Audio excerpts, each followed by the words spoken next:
Next on The Professional Rule Breaker. This is Stoy Hall with Black Mammoth, also No BS Wealth podcast. And I love listening to the Professional Rule Breaker for one main reason. I get to learn from a lot of others who are breaking rules as well. And you should too. Well, welcome back to the Professional Rule Breaker Show. I am your host, Kathy Walterhouse, and we are here at the Professional Rule Breaker to help you succeed. So if you're having problems in sales, check us out. So today I have a really fun guest.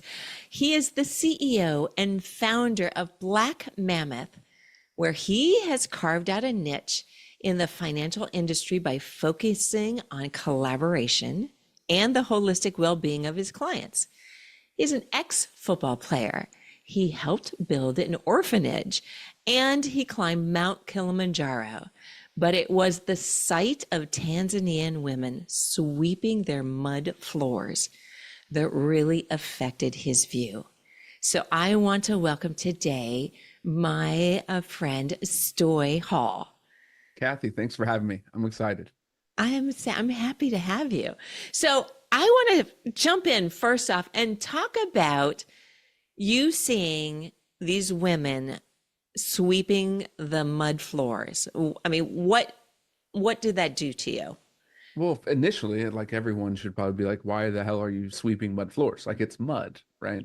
Yeah. And then as we were going and I kept thinking about it, it's like, that's their home, right?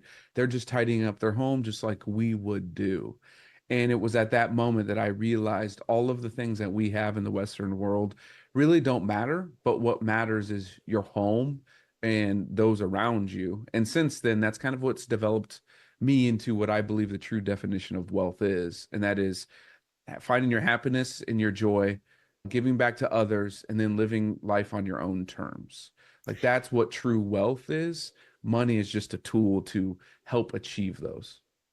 So that's a big switch in like the whole mindset about building wealth. Because when, you hear that building wealth, people think of a portfolio with lots of stocks and lots of liquid assets and non-liquid assets. So how do you get people to kind of change their mindset? Because I think it probably would change their life. Mhm. Yeah, it's getting away from what, the media and what we've been grown up about, right? The media loves, and when even our own parents said, go to school, get a job, get married, have kids, retire at 65, 67, or now it's probably closer to 70. Or And that's later, just like, or or never. later, right? Or never. That's kind of just like the path that we've always been told. But when people really want to work on what their wealth journey is, it has nothing to do with actual dollars or money or the numbers. It also to do with who they are and where they want to go. And our industry's done a very poor job over the last 50 years, because it's only been around for about 50 something years, of what financial planning actually is. It has really nothing to do with the numbers, because they are what they are. It has everything to do with that person and what their ability is and their relationship is with money. And if it's a positive one, that means they're in control, they're in the power seat, they're the ones that are using money as a tool. If it's negative, then money's ruining your life and it's in power and it's in control and you're just a tool for it. So it really has shifted. I don't think it's shifted people's mindsets. I just don't think they've thought about it that way. Okay. You brought up something about the negative view of money. And I think that that affects people. I think if you have a negative view of money, it affects the amount of money that you make. You're probably going to make less. So, especially with entrepreneurs, if you think you can't achieve, let's say, a financial goal, they won't. So, what do you say to people? Like, how do we change? I mean, I need your help on this. How do we change people's viewpoint on money? We've got to take away the misnomer that money leads to happiness. It doesn't, right? And you are your person. So knowing who you are is more important than how much money you can accumulate. Once you start doing that, you realize that the only thing that really matters in life is experiences, like life experiences, right? And if you can focus on what does it take for me to achieve those life experiences, then that facade of the money and all that stress kind of goes away.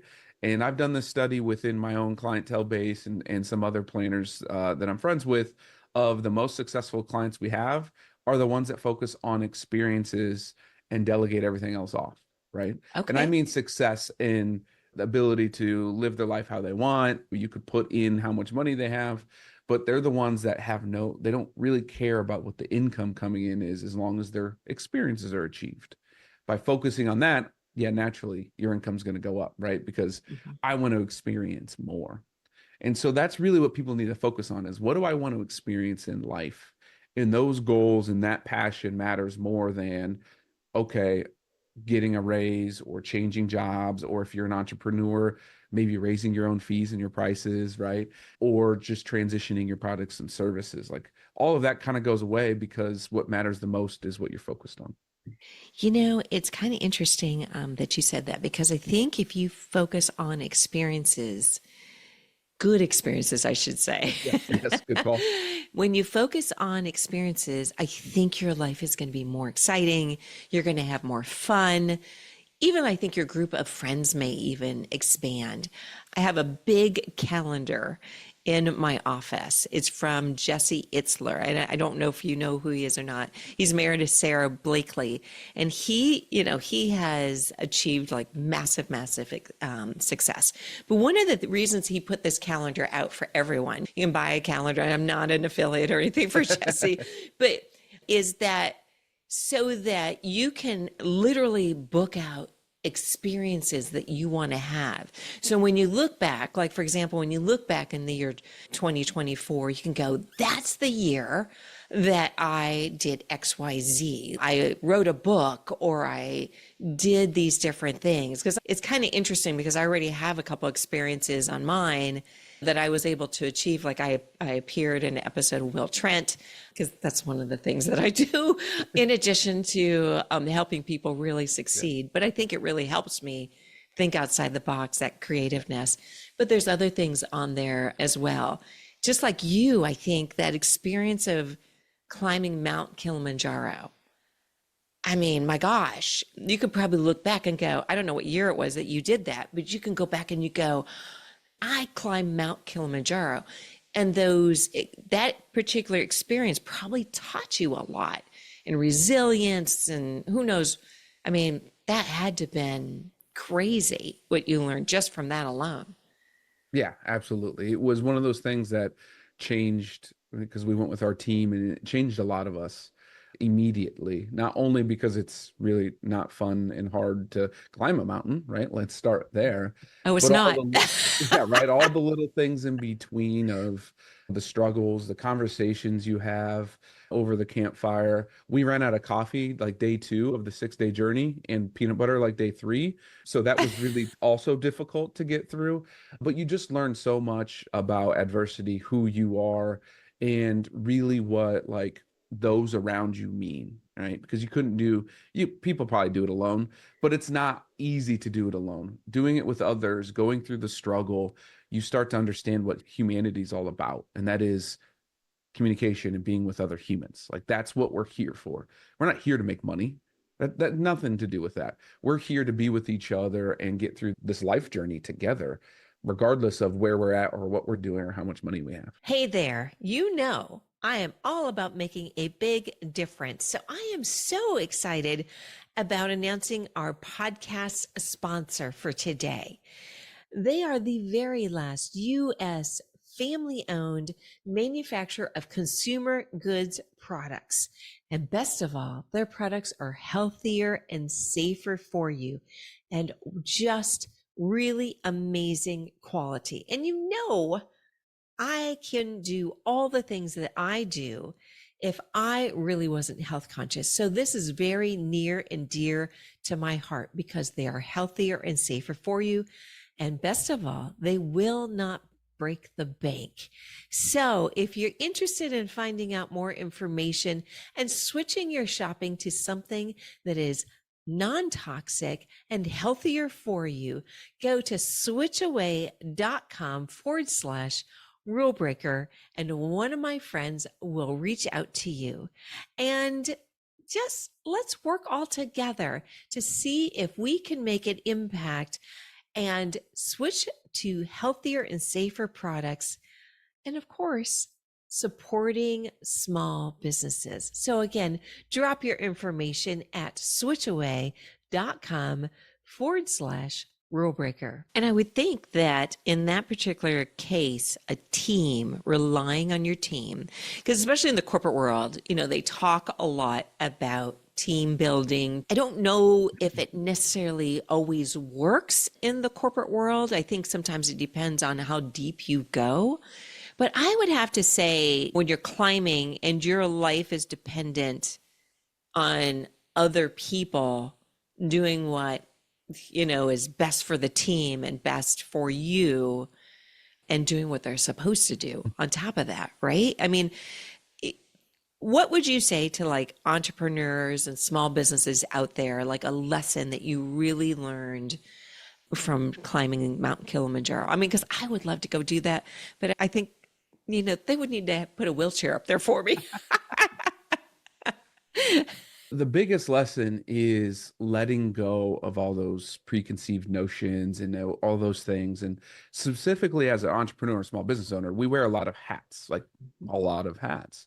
And it's letting go of some of those hats. When you're climbing Okay. a mountain, you can't carry all your stuff, all of the supplies and everything to get you to the top. You just cannot, because you're not in shape.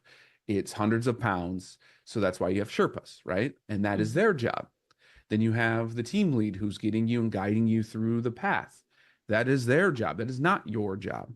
Your job is to make sure that you and those around you are high spirits and you're putting one foot in front of the other. As an entrepreneur, that's exactly what you should be doing, focusing on putting one foot in front of the other and allowing your team lead, allowing your Sherpas to get you to where you want to go on this journey. And ultimately, that's what I found out the most. That's why my business, Black Mammoth, is a modern family office, because we take that same approach. We're your team lead. We're also going to go hire those other staff positions outside of your own company to help guide you through this thing so you can focus on just taking one step at a time to get you to where you're going. Okay. Okay. So, in the whole financial plan, because part of what you do is financial planning, correct? Mhm. So, I think I read somewhere that you had written about like one box does not fit all. So, in the financial planning area, tell me about your approach that's different, because I have a feeling it's again somewhat related to climbing the mountain. Yeah. I see even the word financial planning doesn't fit everybody. I Mhm. don't I think the true definition of financial planning is having a team around you that can help you answer all questions of life, right? Okay.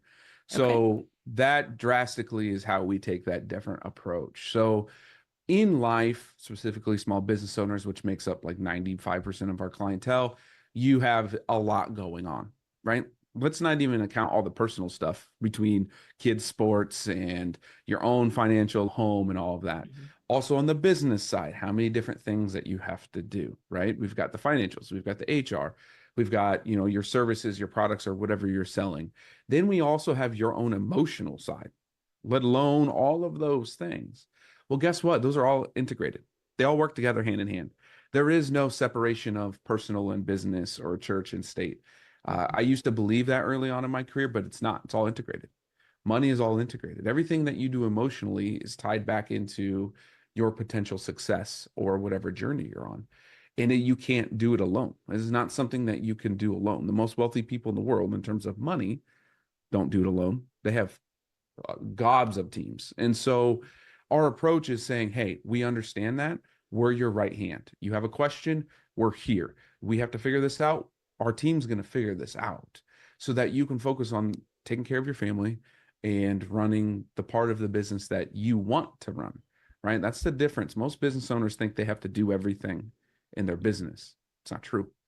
Whatever Yeah. you're good at and you love to do and brings you joy, let's focus on that. We can hire or delegate or do whatever else. And that will push you a lot further than you trying to be the bookkeeper or you trying to be in sales or you trying to be the actual CEO and oversee everything. Whatever you bring joy and you're good at, let's focus on that so that the rest can be done. And so that's different, right? Because that's emotionals. I didn't talk about money. I didn't bring up numbers. I didn't bring any of that. It's all about the person, where they're at and where they're at emotionally. The numbers will take care of themselves on the back end at some point. And so that's why when people say you do a financial plan, I'm like, yeah, but it's a lot different, right? I'm not talking about insurance and investments all the time. I'm talking about where are you and how does that fit into your joyful life first. Then, yeah, we can back in and do the rest of the stuff. But those are all tools. Those aren't the foundation of your journey. It's interesting because I think what I'm hearing is something similar to what I also say.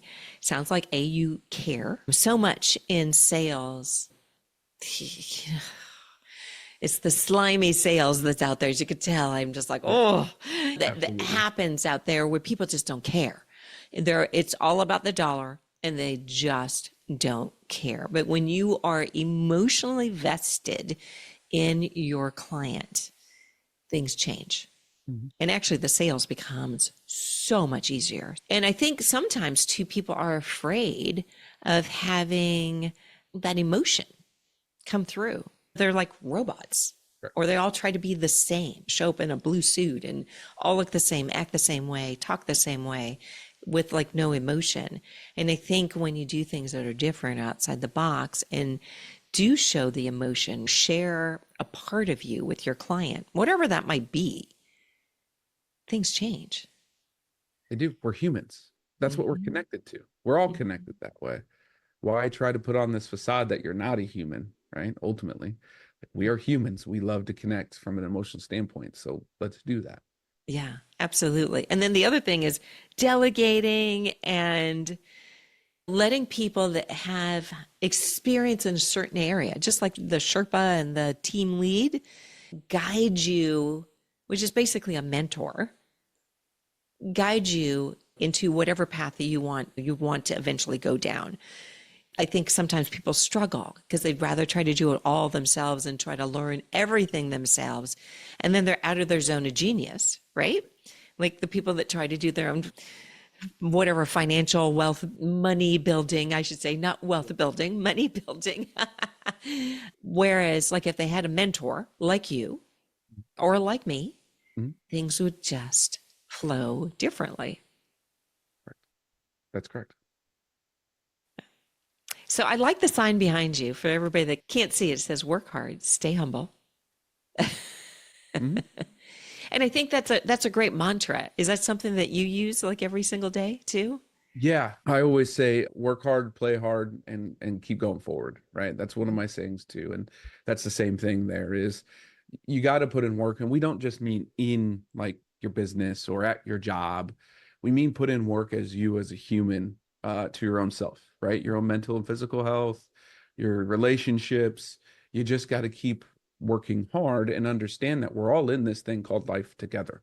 And over my, what are we at, 14 years, 13 years of being in this profession and I guess being a true adult after graduating, is I've learned that no one has their stuff together, right? No one's is super organized. No one has all the answers. Literally nobody knows what's going to happen next. But Mhm. those that work hard, they stay humble, they understand that everyone's going through things, are the ones that end up being successful without all of that stress and anxiety. So if you know who you are, you know where you want to go, and there's others that you like, just stay there and keep going because no one has their stuff together. Yeah, absolutely. And does that apply? I listened to something that you had, a video that you had, and in it you said business sucks. Yes. So expand a little bit on that. I'm not disagreeing. Yeah. Yeah. I loved what you said in Right. the video. Being a business owner sucks. It truly does because you've got, again, all the hats you're wearing. There is no clocking in, clocking out. It is literally who you are 24/7 forever until your business is gone, ultimately. And so that's why it sucks because you always have the stress. You're always thinking about it. You're trying to be with your family on vacation, but there's always this, it's always turning, right? For me, it's always late at night and I'm sitting here going, I really just want to go to sleep, but I have, oh, this idea and this rabbit hole and all of these things. And so it's very stressful. It takes a lot of time, but it's also the most one of the most joyful and giving things you can do, because you're making money, you're employing people, you're helping the economy, your service or product or whatever it is helping others, right? And so it's the most fulfilling thing there is, I believe, on this earth, minus having children, because of all that stuff. But ultimately, it does suck. And I use a quote all the time from the Navy SEALs, isn't just embrace the suck, because it's going to be there. It just is what it is. Same thing in life. There's going to be a lot of things that come up that you have to deal with, and you just embrace it. As long as you keep moving forward, it's all worth it. It's joyful, and you'll look back and you just laugh. We did that a lot as athletes, right? We would train probably 8 months out of the year at 6 a.m. for 11 to 13 opportunities to play the game, right? That's a lot of suck. Like, that's a lot of suck for 13 opportunities. And that's the same thing in life as well. You're going to go through all of this suck, and there's going to be these highlights, these experiences in life that make it all worth it. And you can look back on that journey and just smile and be like, I did that. Kind of like you had said, reverting back to the mountain of Kilimanjaro, is, man, you can look back on that in different dates and go, I did that. I did that. And that's what's fulfilling. Mm-hmm. Yeah, absolutely. Absolutely. Yeah. I think for me, I get the most joy out of seeing the excitement from people, from entrepreneurs or even companies, when their sales numbers grow, or when there's a new entrepreneur and they get their very first sale. Like, there's nothing like it. I just love seeing that. And so it makes the time when it's sucking, excuse my language. And I also think a lot of times too, like, the lows will make the highs higher as well. So, but yeah, it's definitely worth it for sure. So, Stoy, where can people find you? I'm everywhere. Name a social media thing, except for Reddit, because they kicked me off. Besides all of that, I'm everywhere. TikTok, Ooh, I'm Instagram, going to have to hear that story Twitter. sometime in the future. Yeah. You can find me everywhere. Obviously, you can go to blackmammoth.com. I also have my own podcast that we focus on these conversations around wealth and money. But again, we tack it from an emotional standpoint as well, at nobswealthpodcast.com. So come check us out. All I ask from anyone on all my episodes that I'm on as a guest, but also I host, is go out there and just communicate with us. That's really all we want. We want to help you. Come communicate, whether that's a DM or actually just on the post itself. We're here for you. We want to communicate and help you wherever you're at in life. That's really my only ask for people. I don't care about followers and all that. Just start communicating so we can help you wherever you're at. Yeah, that's great. I think it always starts, communicating is really almost like the first step. You have to take that first step to move to the next level. Absolutely. Yeah. So I want to thank you for being here, Stoy. And we will make sure that we have all of his links in the show notes. And for everybody that's out there, I just want to mention one thing that Stoy said. So, are you focusing on money, or are you focusing on the experience?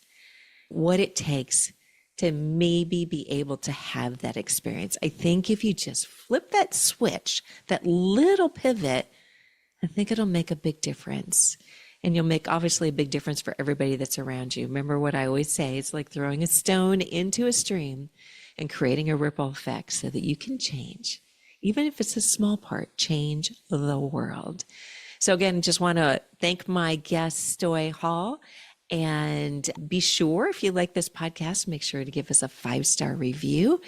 And like always, go out there, make a difference in the world, and of course, break some rules.